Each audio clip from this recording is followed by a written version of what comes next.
Yes.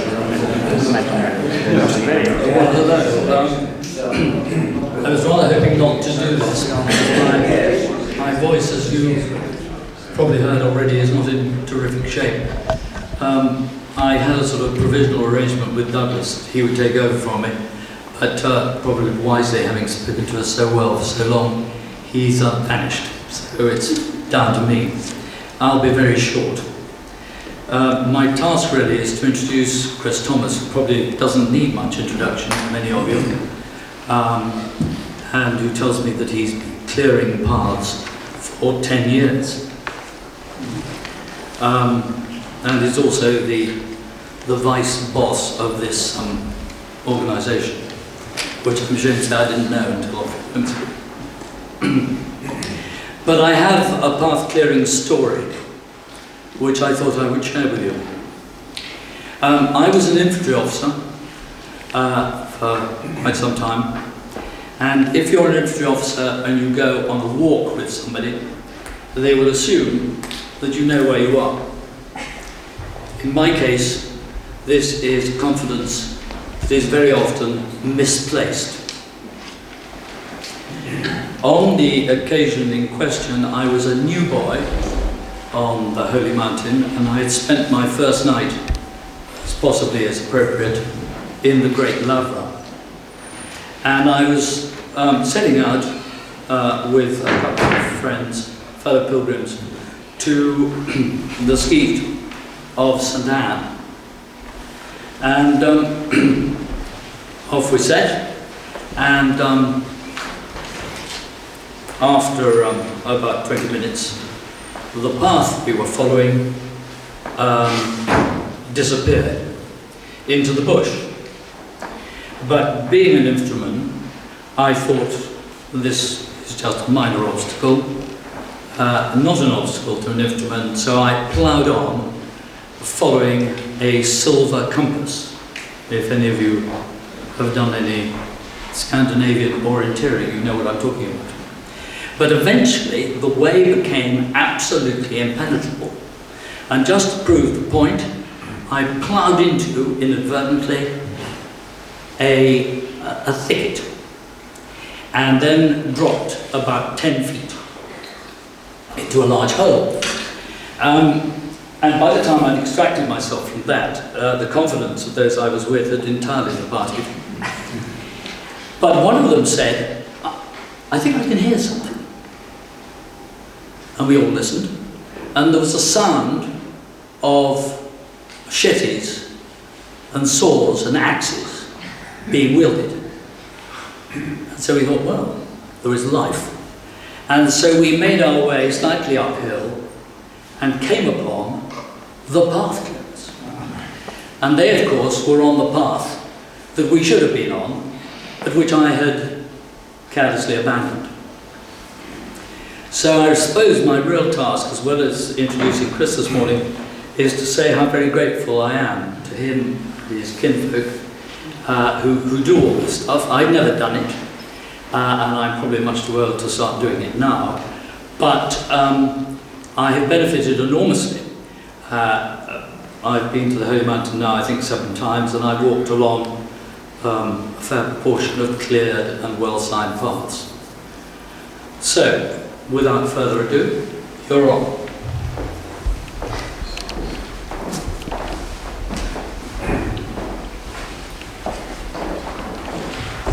Thank you for a wonderful introduction, and good morning, everybody. Good morning.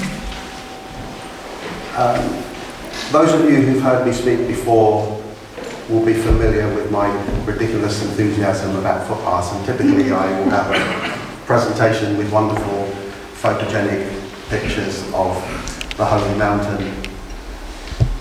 But given the nature of our subject matter and given the nature of our audience, I'm going to take you somewhere quite different to that.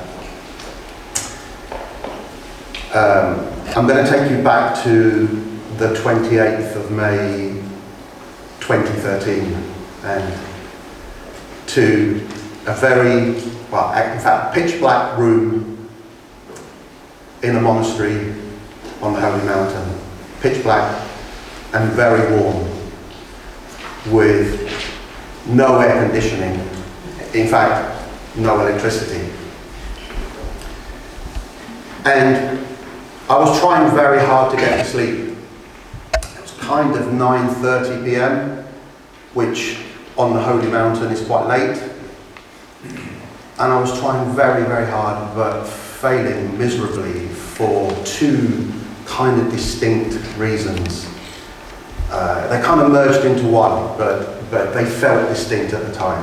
One reason was physical. My 4 roommates, and their snoring seemed to be planned and coordinated. And I really don't mean that in a good way. And the second thing that was stopping me from sleeping was that my head was racing. I could not stop processing. And what I was trying to process was my incredible melancholy. And I know that may come as a surprise to some people in the room who do not know me for being melancholic, but I was incredibly low. And I was trying desperately to process the events of that particular day that had got me to that point. And by the way, this was my first ever visit to the mountain. It was my 9th day, 2nd day in a new monastery. And like all the previous days on the Holy Mountain, I was typically up before 5 a.m. On that particular day, I was up at 4:15. And in that monastery, we were woken up by a kindly but insistent monk who expected us to be in church within 5 minutes. And I found church incredibly intimidating. I was scared of it. I was coming up to my 50th year as an Orthodox by birth and tradition, and yet going into church was something that I found utterly terrifying. And my trick that I developed very, very quickly on my first trip to the mountain was to follow, I still do this by the way, to follow a fellow pilgrim and to watch which icons they venerate and to do exactly the same. And on this particular day I did just that, and I kind of felt good about myself because nobody was looking at me, and I venerated, I think, the correct icons, and I found a pew at the back of the church, and I felt a little bit relieved and good about myself temporarily, until a monk tapped me on the shoulder and instructed me to go to the intimidating part of the church. And of course, those were not his words, but what he meant is, could you go to the inner, you want to pray properly, you want to go to. So I moved to the inner narthex, and I found a different and much less comfortable pew, and it was less comfortable because I felt that everybody was looking at me. The priest, the fathers, the other pilgrims, and they seemed to be saying what I was thinking, which is, you're not a real Orthodox. And 2.5 hours later, when that service finished, we went through to the trapeza, and that day was a feast day, so the food was modest, I think you best describe it as, and we were given a parcel of food to take to the mountain with us while we were working, and that's typically what we do on an average working day. But the quality of the food in the parcel kind of reflected the day's general available food. We had some olives, half a loaf of bread, and 5 apples between, obviously, the 5 of us. And we left the monastery at about 7:30, and today we were doing a particularly tough path. It was very steep and it hadn't been cleared for 2 years previously, and that made it really, really hard work. Just going back to the sound that you heard earlier with the axes and so on, we do not have power tools on the Holy Mountain, so everything is physical hard work. When a tree falls, we have to spend half an hour, 45 minutes with a physical saw, taking that tree away from the path and clearing the path. So that day was really hard, and I don't know why, but it just felt harder than all the previous days. It was really exhausting. And typically we would finish about 4, and on that day we returned to the monastery by about 4 p.m. And at that point, we got to sample what we generously called a shower, but it's actually a hose. And somehow the water that day was colder than usual, and we generously called it refreshing. Evening church was uneventful, but after church, one of the monks asked if we could spend some time with him. He wanted to talk to us, and this was a genuine privilege, but because I was having a bad day, I found a difficulty with this as well. And the difficulty I had is that I was the nominated translator, and the father spoke very gently, very quickly, and he hardly made any eye contact.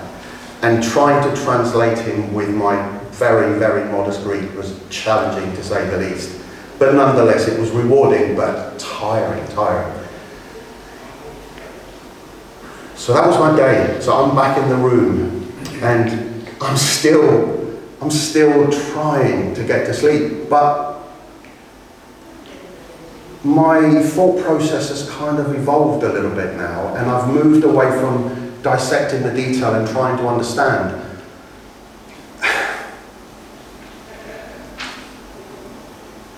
And by the way, this is genuinely emotional for me. I arrived at a point where the questions that were going through my mind were, can I go home tomorrow morning?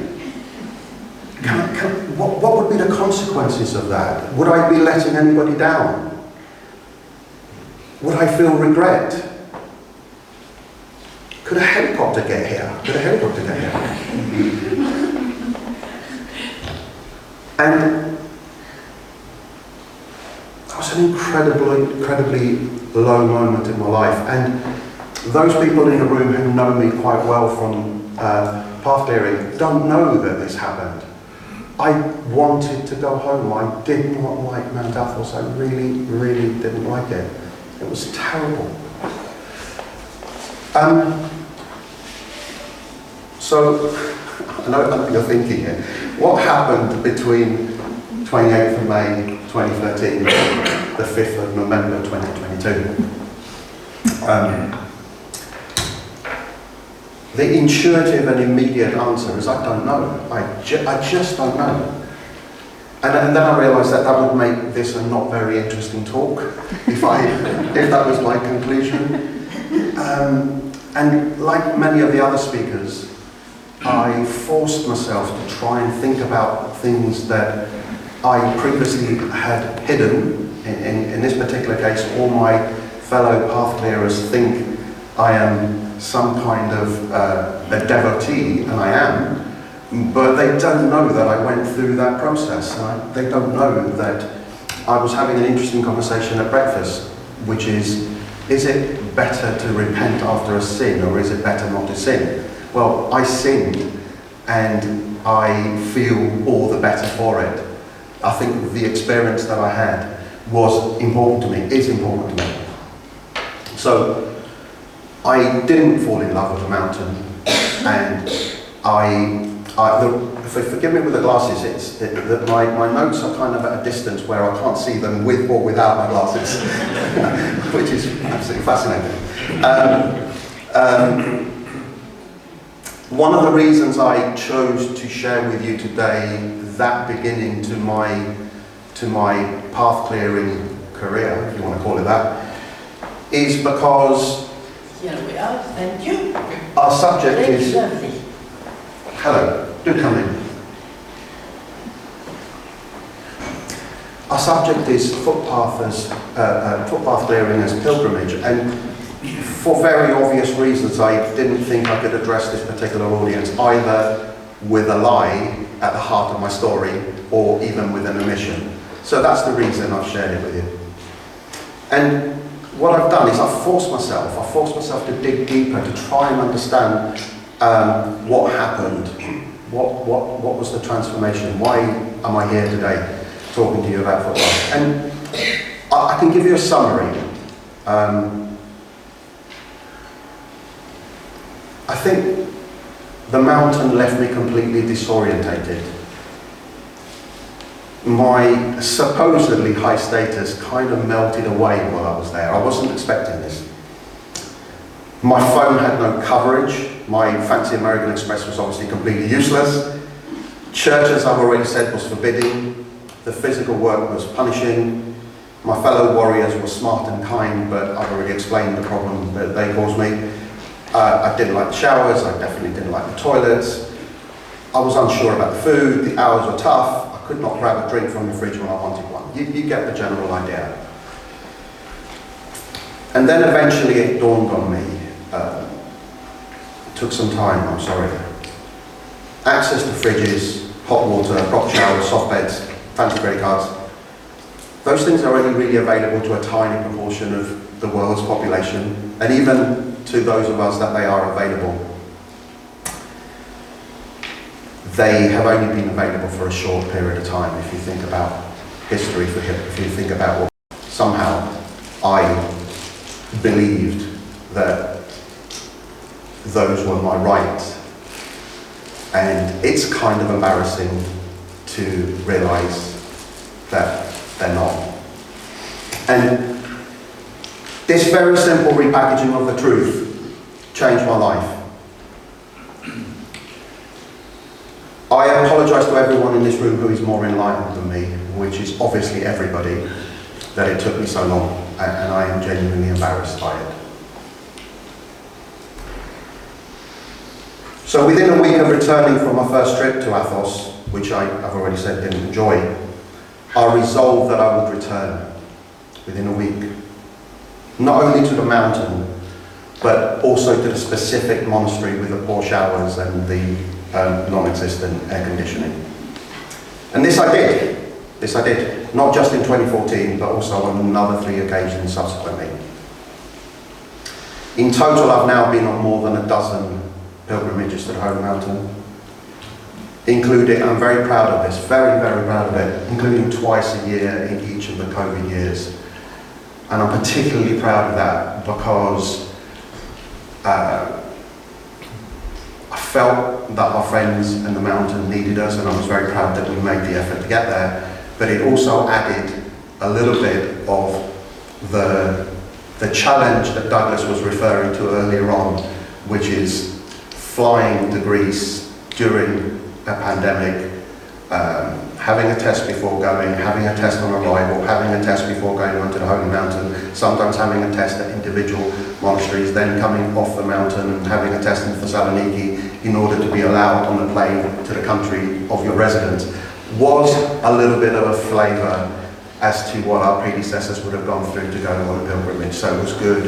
It was good. I mean, listen, I wouldn't want to go through it again, but it was good that we did it, and I'm very proud of myself and my colleagues who did it. Towards the 2017, 2018, I was asked if I could lead a team at a monastery, and it was my privilege to do that. And I kind of graduated into a bit of a footpath geek. And as a result of that, I was asked by the FOMA committee to join as the representative in charge of footpaths. And I'm very proud to have done that job for 2 or 3 years before passing it to my good friend Peter Desmond. So quite a transformation. So now I have 2 pilgrimages a year. And what I love about 2 pilgrimages a year is that as soon as you come back from one, you're already starting to plan the next one. There isn't such a long gap. And I'm super excited about the one that we're currently planning. But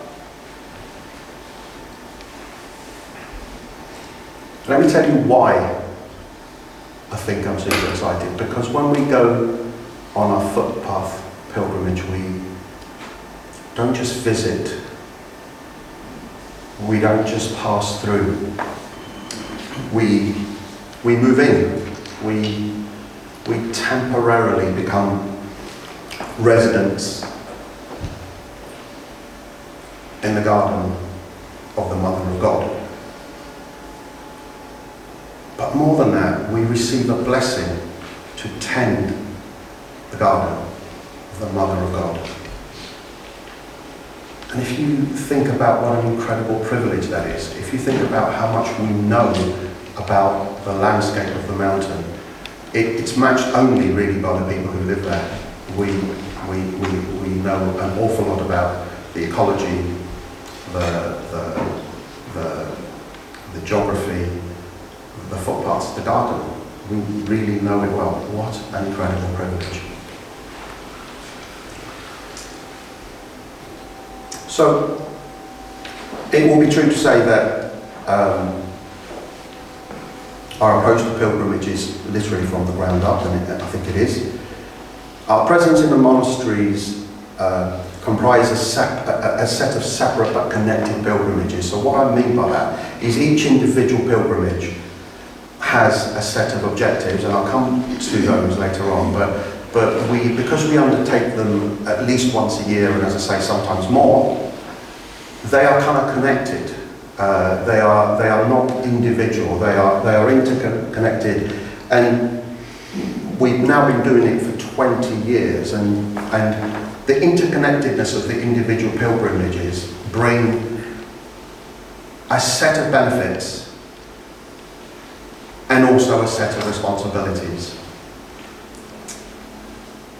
The benefits are perhaps a little bit more obvious.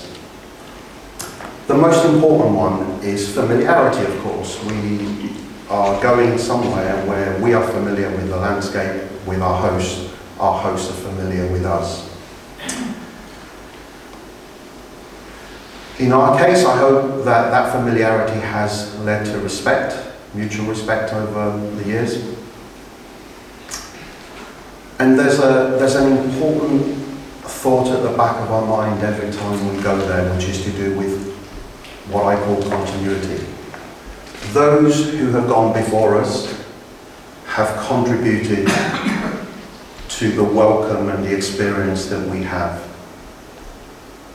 And when we are there, we are responsible for those who will come after us, because what we do, what we say, how we behave, what we contribute is part of how we are regarded as a group. And all of those things become possible for me for one primary reason, which is the length of stay. We typically stay at a monastery for 1 week, sometimes even longer, but typically 1 week, and that's a privilege in itself, because most pilgrims stay for a shorter period of time, and they don't benefit from not just the long-term familiarity that we benefit from, but also that familiarity that comes when you see a face for 2, 3, 4 consecutive days, you're inclined to be curious about it, and therefore we have more conversations with the Holy Fathers, we have more conversations with other pilgrims.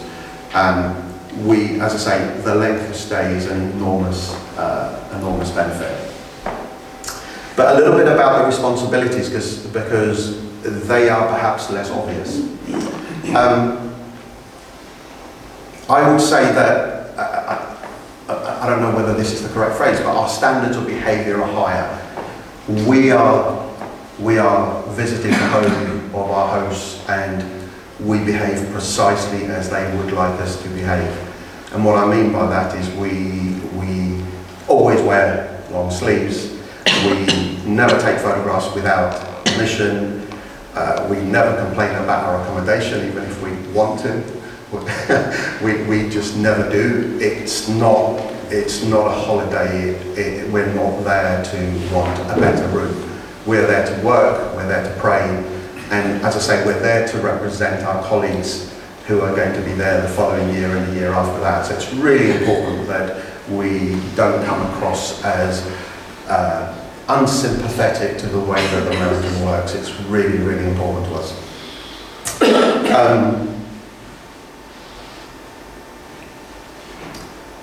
The ethic of work is important because after a while,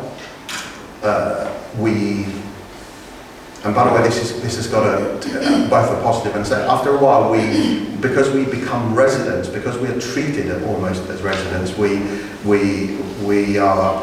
That's one of the reasons why we are expected in church, because we are living there. We're not visiting. We're not pilgrims. But we also don't confine ourselves to path clearing. So over the years, we have sometimes when we finish path clearing early, we don't have tough days. We just volunteer to do whatever is needed in the monastery. My favourite things are gutting fish, which I don't mean favourite in literal sense, but I enjoy doing it. But this year we harvested grapes, as an example, and that really was enjoyable. So we always work. We are known as people who will contribute to something, whatever needs doing. That's the ethic of the group. So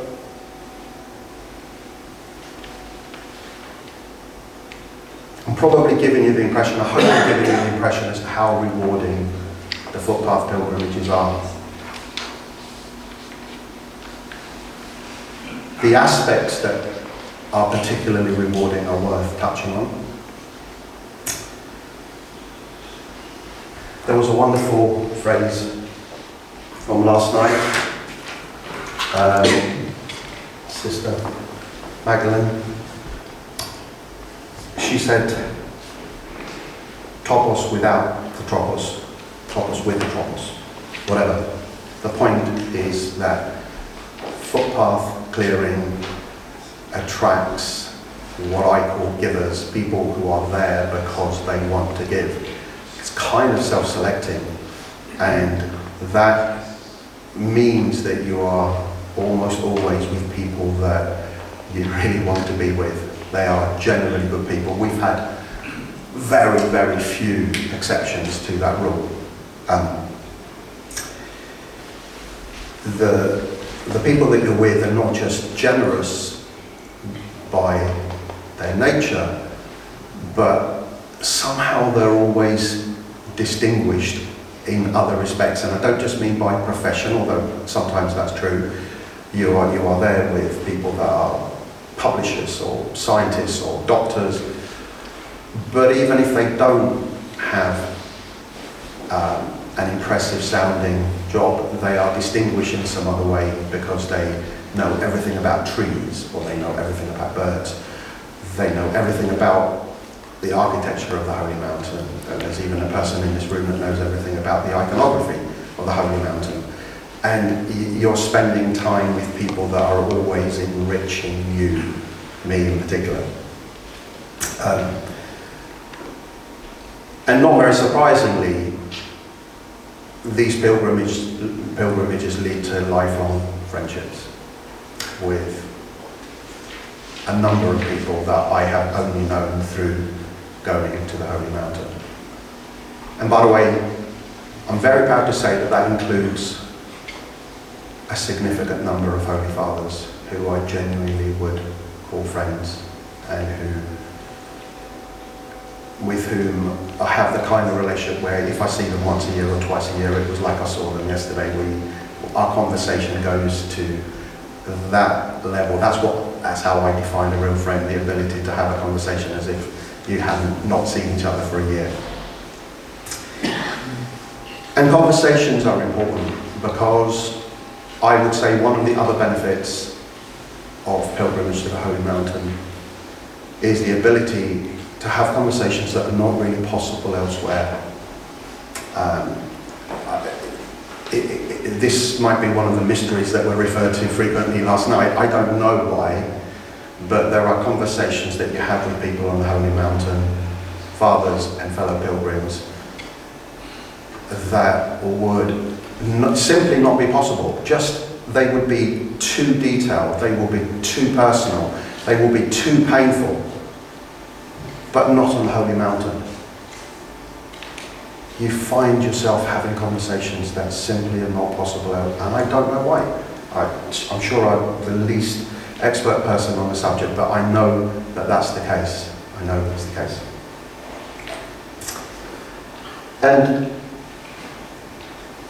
there are many moments of serendipity on the Holy Mountain.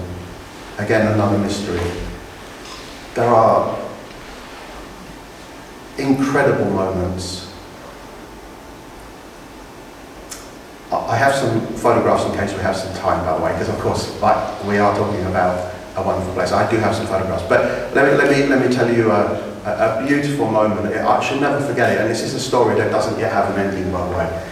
But one night at a monastery, it was again about the same time, 9:30, 10, but on this particular evening there was a vigil and therefore there was more activity around the monastery than normal. And I was watching this incredibly clear sky, which again is one of yet another benefit of the Holy Mountain, incredibly clear sky, but I didn't know anything about any of the stars. They all just looked starry to me and impressive, of course, but I didn't know what I was looking at. And behind me, a young monk, without introducing himself, started to, and this is the controversial part, I think a pilgrimage needs to be shared in two ways. To my mind, it needs to be shared when you're experiencing the pilgrimage, because so many things are new and uncomfortable that having the understanding of other people who are going through that experience and being able to discuss, for me, adds enormous value. So I think it needs to be shared. And in my particular case, and I'm going to steal yet another line from Sister Madingley, in my particular case, it needs to be shared, and I'm trying to find your phrase. Of course, books are instruments of pilgrimage. It has to be shared because with my friends we put together a book, and of course this book is a pilgrimage, because what it's trying to do is it's trying to share what we experience with those that either can't or won't actually undertake the pilgrimage. That's what it is. And there's something remarkable about this book, other than the fact that it was published during COVID and it has been a success, but there's something else remarkable about it, which is when we agreed to write it, we asked for contributions, and my co-compiler and I, Peter Howard, had a challenging call where we debated the basis upon which we will accept submissions. And we came to a startling conclusion, which we didn't know we were going to be able to deliver, which was, we will publish all submissions. And when you're trying to write a book of a certain quality, that's a big commitment to make. We didn't tell anyone, it was just a commitment to ourselves, but I'm very proud to say that we have published everything that was submitted. And therefore the skill shifted from the detailed content to the structure and the compilation rather than the actual, because not everybody's a great writer. You can read my contribution if you want to see evidence of that. But it doesn't matter, because the way that Peter structured the book, it allowed one contributor who had been on one of those cruise ships along the coast of Mount Athos, never been on Mount Athos, to still contribute. Because that's still a pilgrimage, that's still a journey, that's still a perspective on the Holy Mountain. And therefore, why say, hey, we've been on the mountain many times, we're really clever. This guy has only ever been on one of those tourist ships. Why his perspective, to my mind, is just as valid. So I'm very keen on sharing both with the people that you're with at the time, but also with the people back home. And I think that sharing with the people back home helps to explain one's passion. I've had to explain my passion to many people. It helps to pass that passion on to other people. And in my particular case, it helps to make it okay to be small and insignificant. And I'm very, very proud that I can say that. Thank you very much.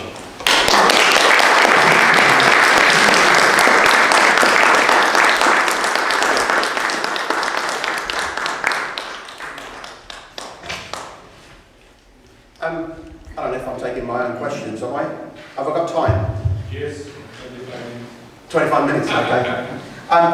I said earlier I have some photographs, and I'm actually just happy to show you some snaps from our last trip. Would people like to see them? Yes. Okay. So this trip is September, October 2022, so just over a month ago.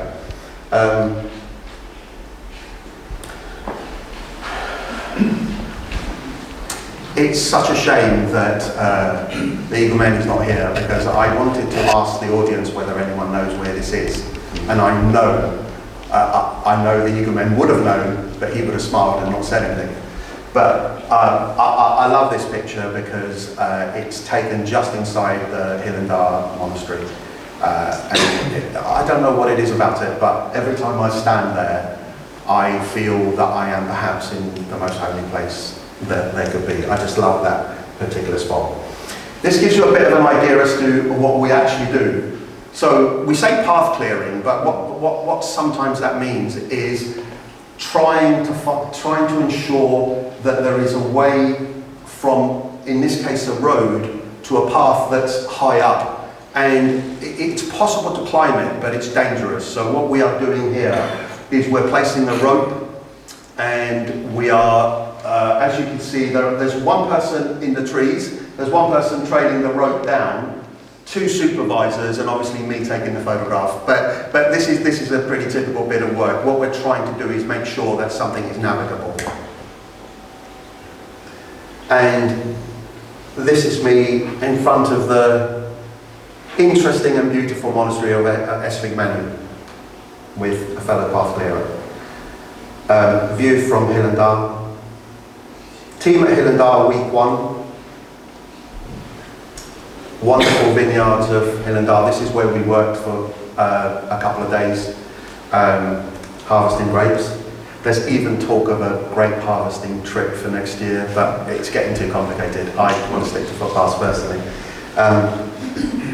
The wonderful monastery of Hillendar. What I love about this picture is that one of our path clearers appears not to have any legs and appears to have been winched into the picture, which I absolutely love. I mean, just look at this. Look at this guy. How is that working? So this was a visit to the monastery of Vatapedi to greet our friend Father Matthew. The Eaglemen would also be very familiar with this young chap. We bumped into him on a road near Hillendar, and he was walking towards us with an incredibly confident manner, and he was trotting as if he had an appointment. You know, if he had a phone and he was looking at it, I wouldn't have been surprised. He was so confident, and he came up to us. He walked past us. Kind of stopped, looked back at us and said, "No, I'm busy," and he just carried on walking. And he's such a magnificent dog. Unfortunately, he's friends with the scruffiest dog that you've ever seen at Hillendar, and I did take a picture of him. It's such a shame, but this fellow, ever so handsome. Balcony at Grigoriu, beautiful, photogenic. monastery. A gentleman from Lord of the Rings, but one of our path clearers. I don't like heights. This doesn't look too scary, but it's one of the highest points of the mountain at the monastery of Simonas Petrus, and you don't want to know what's the other side of that. As you can see, I'm not the most confident. That's me at Simonas Petrus.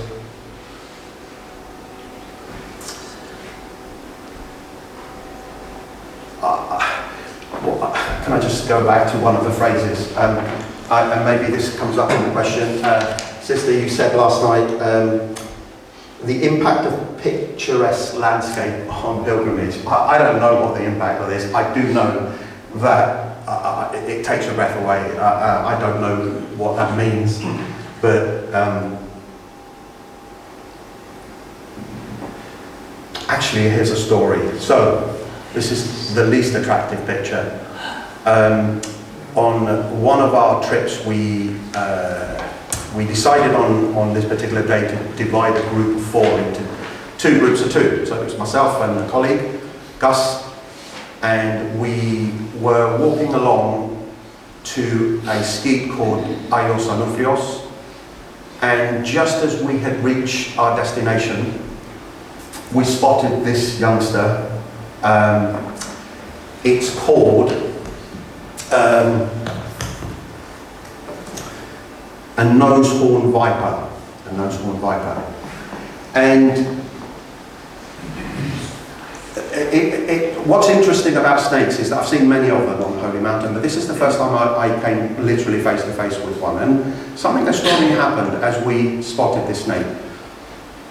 First of all, it was directly in front of the skeet. And ordinarily, if you see a snake, you would run away because that's, I guess, what you do. But we needed the snake to move because on the other side of the skeet was the source of water. We had just walked 3 hours and we had exhausted our water. So if we didn't get water, we would have a 3-hour journey back without water. It's not strictly true. My colleague had a little bit of water in his backpack, but tiny. Anyway, so we had an incentive to ask the snake to move, and we were polite because we recognised that it was its home, not ours. But it wouldn't move. And short of being aggressive, which is not going to happen, we left it and we abandoned the water, and we just decided to take the risk of going back with water. But the amazing thing is that 2 or 3 years earlier, while I was at Hilandar, the author of this book happened to be there, and this book is solely about the reptiles of the Holy Mountain. It's amazing, isn't it? You know, I was saying about serendipity. The person I was with, Gus, was a ranger in England, so he had experience. I expected to turn to him and ask him what we should do, and I expected him to have some amazing suggestion, but he said run, and we did. We turned around and we left the mountain.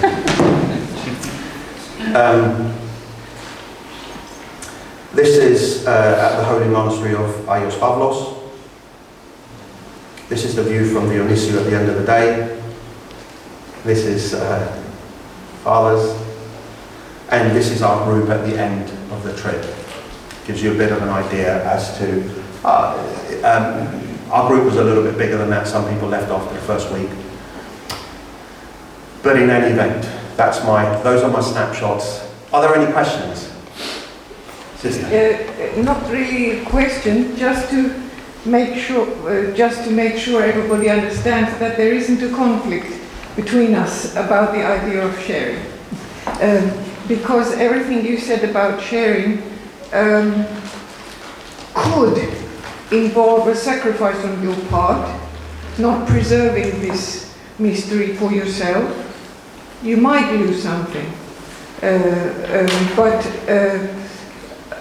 it's for various reasons. But there is also something positive in sharing, especially once one has assimilated even a very spiritual experience. And if it wasn't the case, there wouldn't be Gospels and so forth. So that's one thing. The other thing, I would like to kind of say, not for the people here, but for the people outside, who all make snide comments about why aren't women allowed on Athos. And I mean snide comments, not genuine questions, snide comments. And I think that you gave a very good phrase to somehow respond, I don't know about answer. The fact that the people who have sympathy for the ethos of Mount Athos, that phrase struck me, because those people, wherever they are, whether they go or not, receive the grace of the prayers of the Athenites and the grace of the presence of the Mother of God there. They receive it by their, I can't say moral support of it. And I have in that sense, whoever is blessed to go goes, and whoever is not blessed to go has the blessing from not going. And I think you gave a very good idea of how we still get the blessing of Athos. Yes. Thank you very much. Graham? I love to talk. Sorry? I love to talk, please. I wanted you to say it louder.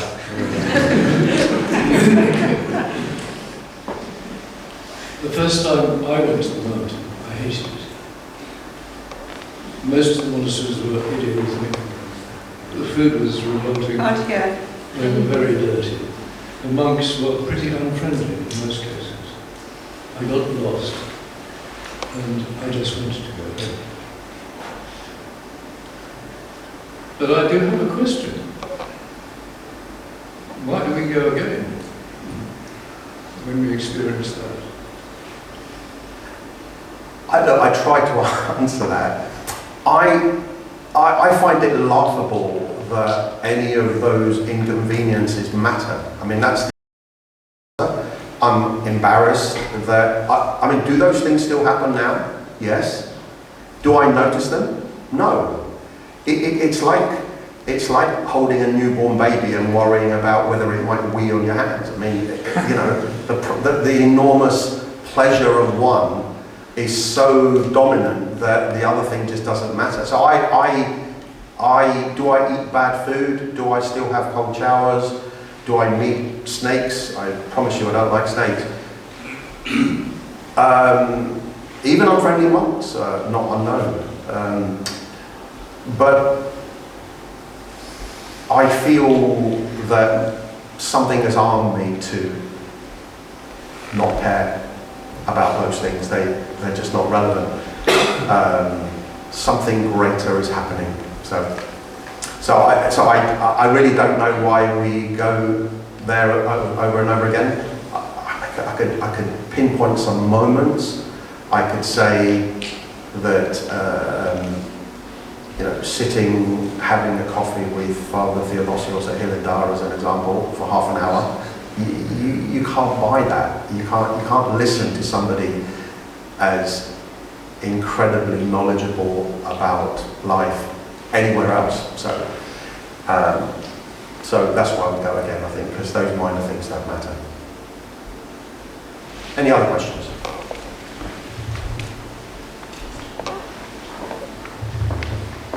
Thank you very much. That was a wonderful and very moving talk.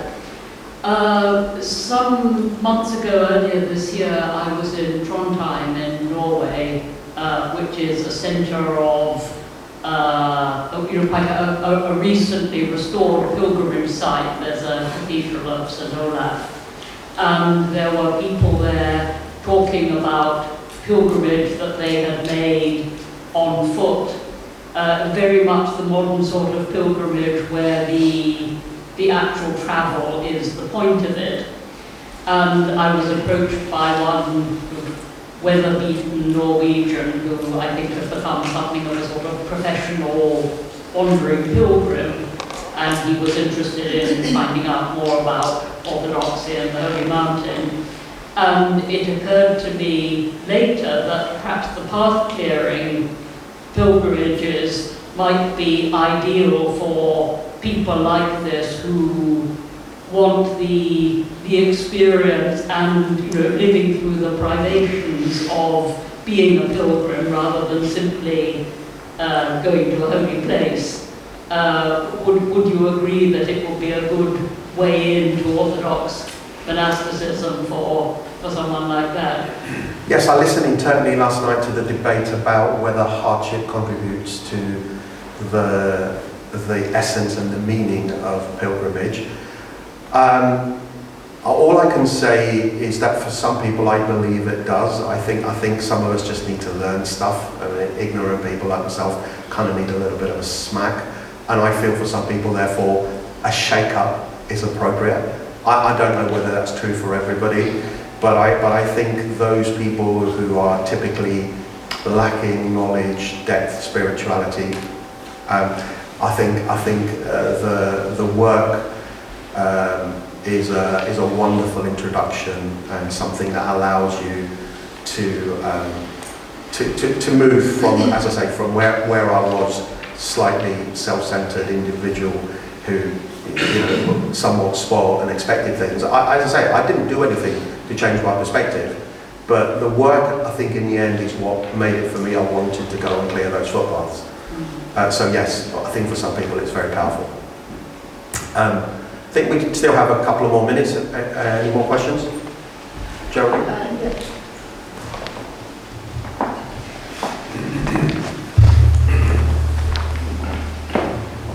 Hello, thank you very much for the talk. It's really brilliant. This is totally a little bit different. Just purely because I love plants and I'm never on top of my own very small garden, but I was very struck by your phrase about that wonderful privilege of tending Our Lady's garden. In terms of growth of things, what is invasive? And you're constantly cutting some certain type of plant down. And what might be a rarer plant that, as a result of the cutback, has started to come back to grow again? Do you know? What a brilliant question. For a moment, we're back at gardener's question time. Jeremy, thank you very much for that question. I mean, it's very simple. No, I don't know the answer. But what I can tell you, as a layman, is that the landscape of the Holy Mountain is unique because there are no grazing animals. There are no grazing animals. If you think about an enormous piece of land, 330 square kilometres, where there are no sheep, cows, so on. And the word garden is a softening of the reality.